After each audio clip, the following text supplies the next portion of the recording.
지메일을 처음 사용하다 보면 기존의 아웃룩에서 쓰던 거나 아니면 어떤 우리 그 메일 클라이언트 프로그램에서 사용하던 개념과 좀 다른 형태로 만들어져요. 그러니까 대부분 필요 없는 메일은 지워버리거나 그래서 휴지통으로 전달되는 경우가 있는데 그 지메일은 그런 부분이 아니라 이제 메일을 지우는 것이 아니라 메일을 보관 처리를 합니다. 그래서 보관 처리하였습니다. 그런 식으로 이제 저장하게 되는데 이 보관 처리는 휴지통에 저장하는 것이 아니라 전체 보관함에 정리를 합니다. 그러니까 기본적으로 받은 편지함에 전달이 되고 받은 편지함이 전달이 된 내용들을 보관 처리를 하게 되면 전체 보관함으로 적용을 하게 되는데 그렇다고 보니까 전체 보관함에 한 폴더 안에 뭐 전체 내용이 들어가 있다 보니까 오히려 이제 복잡한 개념들을 좀 볼 수가 있는데요.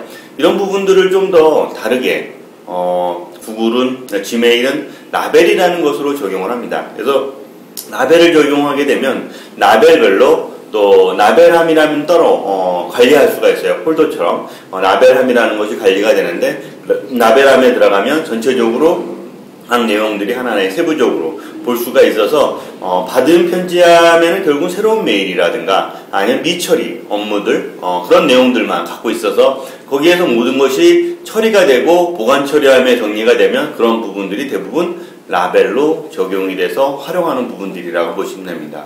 그런 것처럼 이런 어떤 지메일 자체는 대부분 지우는 것보다 보관 처리를 통해서 나중에 필요할 때 검색을 통해서 활용하는 결국은 지메일은 검색과 이렇게 연동할 수 있는 부분들을 많이 만들어줄 수 있어요.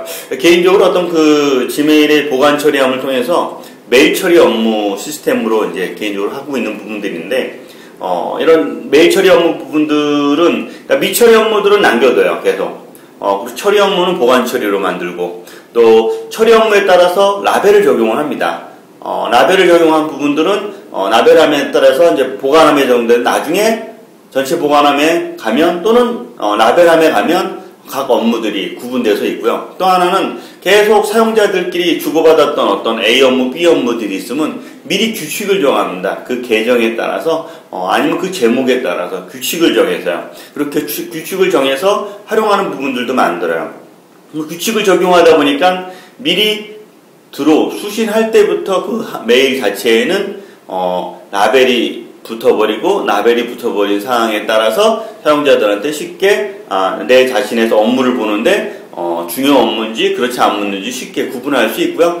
또 이런 어떤 부수적인 부분들이 뭐 라벨을 또 만들고 확장하는 기능들이 있으니까요. 기본적으로 어떤 그 지메일은 메일을 지우기보단 보관 처리를 통해서 필요한 메일들을 다시 검색해서 찾고 또 그런 라벨을 적용해서 각 구분의 업무를 구분하는 형태로 만들어주면 훨씬 더 활용하기 좋다라는 얘기고요. 뭐 순차적으로 이제 라벨 관리라든가 아니면 필터 관리 그런 부분들을 좀 설명해 드리도록 하겠습니다.